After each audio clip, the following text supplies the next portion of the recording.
Hello, good morning students. आज हम करेंगे class 10th chapter real number exercise 1.3। First question, prove that √5 is irrational number. हमें क्या proof करना है कि √5 क्या है, एक इरेशनल नंबर है। जब हमने रियल नंबर स्टार्ट किया था तो real number, natural number, rational number, irrational number, integers, हम सब कुछ डिस्कस कर चुके थे कि सारी चीजें क्या होती हैं। क्लियर है? इरेशनल नंबर्स क्या होता है, जिसको हम p/q की फॉर्म में नहीं लिख सकते, यानी कि जिसकी कोई एक फिक्स वैल्यू नहीं होती। फॉर एग्जाम्पल, अगर कई बार आप लोग देखते हैं कि जब भी आप डिवाइड करते हैं किसी को तो ऐसे आता रहता है 1 2 5 5 5 5, वो कम्प्लीटली डिवाइड होता ही नहीं है, वो चलता रहता है ना, वो चलता रहता है। अगर हम इसको p/q की फॉर्म में लिखना चाहें तो 1 2 5 5 5 5, ये डेसिमल हटा के बाय में 0 लगाते हैं ना, 1 2 3 4 5 लगा दिया, लेकिन आगे तो चल रहा है, कितने 0 लगाओगे, ऐसे नहीं लगा सकते। तो इसको हम क्या कर सकते, नहीं कर सकते, p/q की फॉर्म में नहीं लिख सकते। ये क्या है, एक इरेशनल नंबर है। ये होते हैं इरेशनल नंबर। अब हमें यही प्रूफ करना है कि √5 जो है वो एक इरेशनल नंबर है। क्लियर है?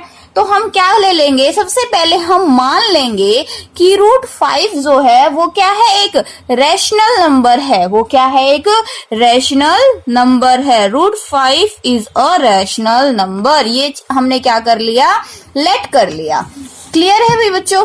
अब देखो, अगर हमने इसको ये मान लिया कि एक रैशनल नंबर है तो ये क्या हो गया, √5 किसके बराबर आ गया, a/b के।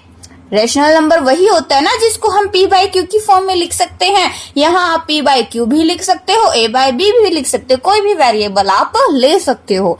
क्लियर है भाई? यहाँ तक हमने √5 किसके इक्वल ले लिया, a/b के, and a and b is a को प्राइम। क्या है, a और b क्या है, एक को प्राइम नंबर है। यानी कि रैशनल नंबर क्या होते हैं, 3/5। अब देखो ये किसी से एक से भी नहीं कट रहे, 2/7 किसी एक टेबल से नहीं कट रहे। क्लियर है? ये रैशनल नंबर्स है ना, समझ में आ गया भाई? ये क्या है, को प्राइम नंबर है। और क्या होता है, b नॉट इक्वल टू 0। यही होता है ना रैशनल नंबर्स में कि b की वैल्यू या q की वैल्यू नॉट इक्वल टू 0 होती है। यहां तक क्लियर है? अब देखो, हमने ये लिया था √5 इज इक्वल टू a/b। अब हम क्या कर लेंगे, squaring both side. Squaring both sides, हम क्या कर लेंगे, इसकी स्क्वेयरिंग कर लेंगे बोथ साइड, a/b। क्लियर है? आप देखो, स्क्वेयर से रूट कैंसिल, और इसको हम क्या लिख सकते हैं, a²/b² इज इक्वल टू 5। ये हो गया ना, a², a का भी स्क्वायर है ये और b का भी, तो a²/b² इज इक्वल टू 5। तो हम a की वैल्यू निकालेंगे, a² किसके बराबर आ जाएगा, ये b² है वो उस तरफ जाके 5 के साथ क्या हो जाएगा, मल्टीप्लाई। क्लियर है यहाँ तक? a² is equal to 5b², ये क्या बन गई, इक्वेशन फर्स्ट। यहाँ तक क्लियर है? अब एक चीज देखो, अगर हम ये करें, इस 5 को a के डिवाइड में लेके आए, a²/5 बन जाए, ये ऐसे बन जाए, हो सकता है ना ऐसे, तो इसका मतलब क्या हो गया कि जो 5 है वो a² को डिवाइड कर रहा है। इसका मतलब यही हुआ ना कि 5 जो है वो a² को डिवाइड कर रहा है। अगर 5 a² को डिवाइड कर रहा है तो a को भी डिवाइड कर रहा होगा, है ना। फॉर एग्जाम्पल, अगर 10/5 है, 5 जो है वो 10 को डिवाइड कर रहा है ना, तो 10 का स्क्वायर कितना होता है, 100। तो जो 5 है वो 100 को भी तो डिवाइड करेगा। समझ में आया? अगर 5 10 को डिवाइड कर रहा है तो 5 100 को भी तो डिवाइड करेगा। यहां तक क्लियर है? अगर 5 a² को डिवाइड कर रहा है तो क्या होगा, 5 a को भी डिवाइड करेगा। क्या लिख देंगे, 5 divides with a² and a both. Clear है ना, वो दोनों को ही क्या करेगा, डिवाइड। तो इसीलिए हम क्या लिख सकते हैं, a/5 is equal to c।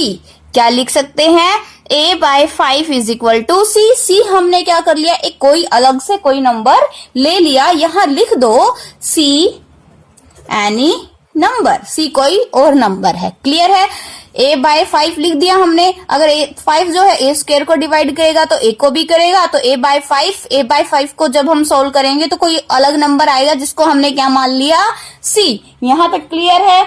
अब देखो यहां से a की वैल्यू क्या आ जाएगी, ये 5 उस तरफ जाके क्या हो जाएगा, a is equal to 5c। क्या हो गया, a is equal to 5c, a की वैल्यू मिल गई ना। अब हम क्या कर लेंगे, putting value in equation first. हमने क्या कर लिया, हम जो a की जो वैल्यू है उसको हम इक्वेशन फर्स्ट के अंदर पुट कर लेंगे। ये है ना, यहाँ a की जगह क्या रख लेंगे, 5c का square is equal to 5b square. यहां तक क्लियर है भाई। अब ये देखो इसको सोल्व करेंगे, 5 का स्क्वायर कितना होता है 25, c का square is equal to 5b का स्क्वायर। अब इसको करो, ये 5 इस तरफ आके डिवाइड में आ जाएगा, 5c का square by 5 is equal 25c का square by 5 is equal to b square. इसको करेंगे कितना आ जाएगा, 5c square by is equal to b square. यहां तक क्लियर है। अब ये जो 5 है वो c के साथ है ना, तो इसका मतलब क्या हुआ, 5 इसके बाय में आ सकता है, यानी कि b स्क्वायर बाय 5 हो सकता है ना। और यहां से एक चीज और हमें क्या पता चल गई, जो 5 है वो b को भी क्या कर रहा है, डिवाइड कर रहा है। अगर b स्क्वायर को डिवाइड कर रहा है तो किसको, b को भी क्या करेगा, डिवाइड करेगा। यहां तक क्लियर है। क्या लिख देंगे, 5 divides with b square and b both। Clear है ना। अब एक चीज देखो, हमें ये चीज समझ में आ गई कि जो 5 है वो a को भी डिवाइड कर रहा है और जो 5 है वो b को भी डिवाइड कर रहा है। यहां तक क्लियर है कि 5 a को भी डिवाइड कर रहा है और 5 b को भी डिवाइड कर रहा है। इससे हमें क्या पता चला, हमने स्टार्टिंग में क्या लिया था, √5 क्या है, एक रैशनल नंबर है जो किसके बराबर है, a बाय b के। a बाय b क्या है, एक को प्राइम नंबर है जो किसी एक टेबल से डिवाइड नहीं हो रहे, यही लिया था ना। लेकिन क्वेश्चन में हमारे से क्या प्रूफ हुआ, हमें क्या पता चला कि जो a और b है वो दोनों ही किससे डिवाइड हो रहे हैं, 5 से। वो दोनों ही किससे डिवाइड हो रहे हैं, 5 से। तो इसका मतलब क्या हुआ, a बाय b डिवाइड हो रहे हैं, तो ये एक रैशनल नंबर नहीं है। इससे यही पता चला ना कि जो √5 है वो क्या है, एक रैशनल नंबर नहीं है। तो हम क्या लिख देंगे, सो आवर कॉन्ट्राडिक्शन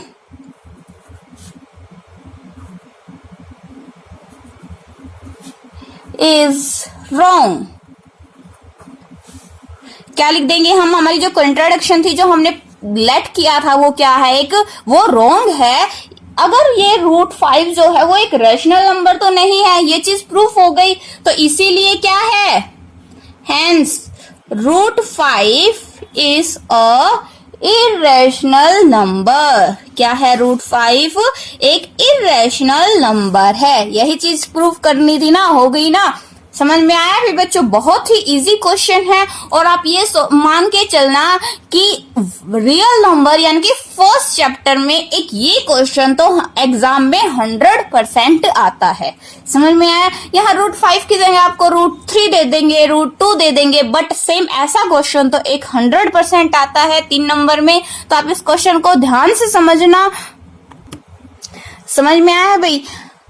अब देखो नेक्स्ट क्वेश्चन जो है वो बिल्कुल इसी पे ही बेस है, हमें उसके अंदर कुछ नहीं करना। नेक्स्ट क्वेश्चन में क्या है, proof that 3 + 2 √5 is irrational number. अब हमें क्या प्रूफ करना है, 3 + 2√5 इज इरेशनल नंबर। उससे नेक्स्ट में 1/√2, 7√5, 6 + √2। ये सारे क्वेश्चन क्या है, सेम है। मैं बस आपको ये क्वेश्चन करवाऊंगी, बिल्कुल इसी तरीके से आपको सारे के सारे क्वेश्चंस करने हैं। अब हमें देखो क्या प्रूफ करना है, 3 + √5 जो है वो क्या है, एक इरेशनल नंबर है। यही चीज प्रूफ करनी है ना। सेम उसी तरीके से लेके चलो, हम क्या ले लेंगे, 3 + 2√5 इज लेट कर लेंगे, लेट 3 + 2√5 इज रेशनल नंबर। क्या ले लेंगे इसको, क्या है, ये एक रेशनल नंबर है।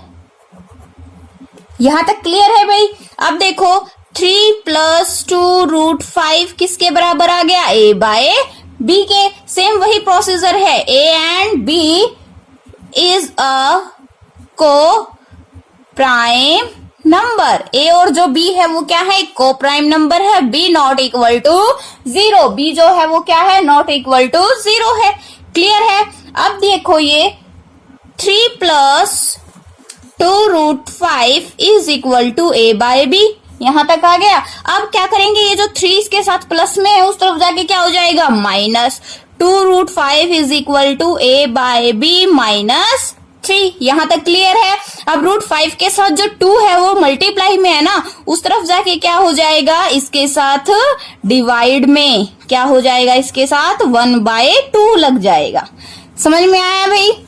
ठीक है। अब देखो हम क्या ले लेंगे, ये जो 1/2 a/b minus 3 is a rational number. क्या है, ये एक रेशनल नंबर है। ठीक है। अब ये एक रेशनल नंबर है, ये पूरा का पूरा, तो √5 is equal to a/b। Clear है ना। अब ये देखो कहां से स्टार्ट हो गया, फर्स्ट क्वेश्चन से ही हो गया ना, फर्स्ट क्वेश्चन से ही स्टार्ट। और हम पहले ही प्रूफ कर चुके हैं कि √5 क्या है, एक इरेशनल नंबर है। क्या है, √5 इज अ इरेशनल नंबर। क्या है, ये एक इरेशनल नंबर। समझ में आ गया। अब √5 इज एक इरेशनल नंबर है, तो so our contradiction is wrong. दोबारा से रॉन्ग हो गई तो क्या हुआ, देन